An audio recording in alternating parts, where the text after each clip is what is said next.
تو آج ہم بات کرنے والے ہیں کرناٹک کی 2023 کی بچوں کے تحفظ کی نظرثانی شدہ پالیسی پر۔ آخر یہ پالیسی اتنی اہم کیوں ہے؟ آئیے اس کو ذرا تفصیل سے سمجھتے ہیں۔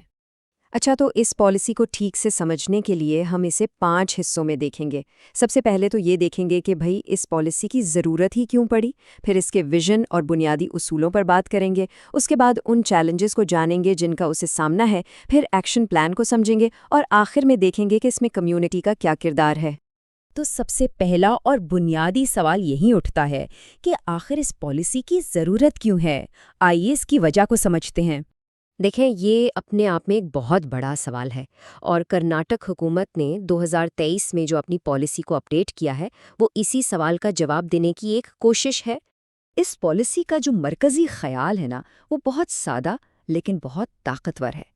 وہ خیال ہے ہر بچے کے ارد گرد ایک حفاظتی ڈھال بنانے کا، ایک ایسی ڈھال جو انہیں تشدد، استحصال اور نظر انداز کیے جانے سے بچا سکے۔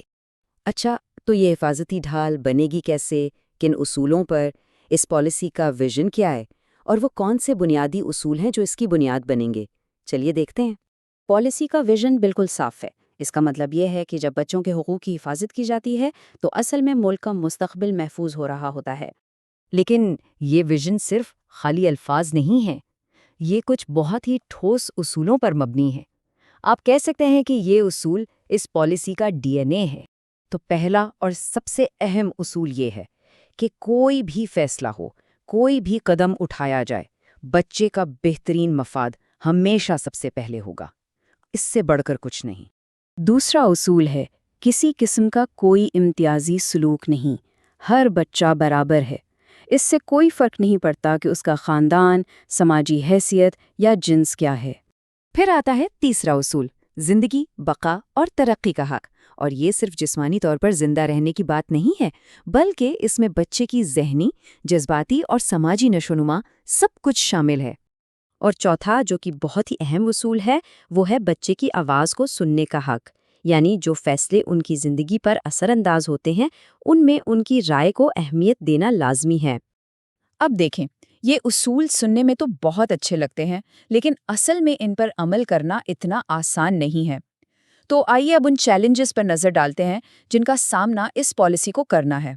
یہاں آپ دیکھ سکتے ہیں کہ چیلنجز کئی طرح کے ہیں۔ ایک طرف تو لوگوں میں آگاہی کی کمی ہے، پھر گھر ہو یا باہر بچوں کو لاحق خطرات کو اکثر نظر انداز کر دیا جاتا ہے۔ آج کل ڈیجیٹل دنیا کے اپنے خطرات ہیں، اور ان سب سے نپٹنے کے لیے وسائل یعنی بجٹ اور تربیت یافتہ عملے کی بھی کمی ہے۔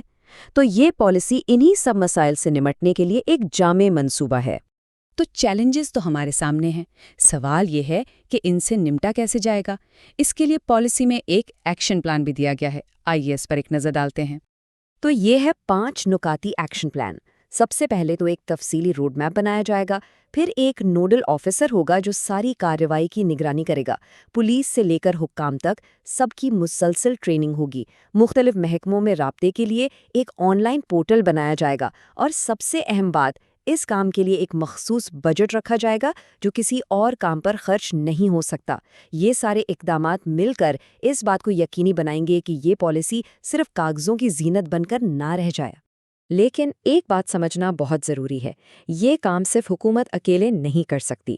اس پالیسی کی کامیابی کا دار و مدار ہم سب پر ہے، پوری کمیونٹی پر، اداروں پر اور ہر ایک فرد پر۔ تو پھر سوال یہ ہے کہ ذمہ دار کون ہے؟ اور جواب بہت سادہ ہے، ہر وہ شخص اور ہر وہ ادارہ جو بچوں سے کسی بھی طرح سے جڑا ہوا ہے۔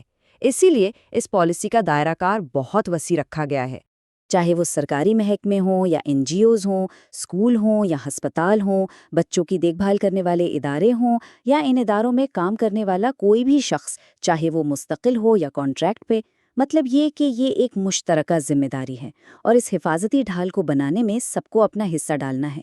تو آخر میں یہ سوال صرف پالیسی بنانے والوں کے لیے نہیں بلکہ ہم سب کے لیے ہے کہ ہر بچے کے ارد گرد یہ حفاظتی ڈھال بنانے میں ہمارا اپنا کیا کردار ہے، کیونکہ یاد رکھیں، بچوں کا تحفظ صرف ایک پالیسی کا نام نہیں، یہ ہم سب کی ایک مشترکہ اور اخلاقی ذمہ داری ہے۔